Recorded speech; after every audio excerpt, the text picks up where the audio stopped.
YouTube channel सरकारी योजना को स्वागत। आज आरंभ हेबो एनपीएस वात्सल्य योजना। बजेट रे घोषणा एनपीएस वात्सल्य योजना जरिया रे करा जाइथिबा एनपीएस वात्सल्य योजना को अर्थमंत्री निर्मला सीतारमण आसंताकाली सेप्टेम्बर 18 रे नुआ दिल्ली रु आरंभ करिवे।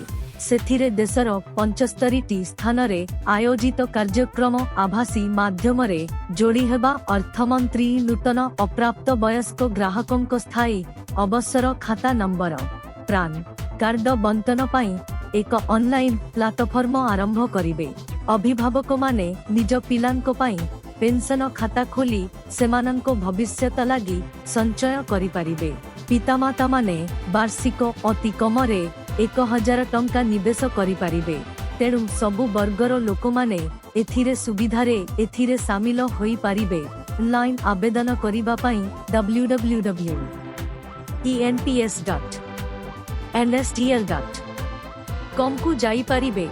एहा नेशनल पेंशन स्कीम अधीन रे आसीबो। एथिपाई आधार कार्ड, पान कार्ड, जन्म प्रमाण, फोन नंबर, फोटो दरकार हेबो।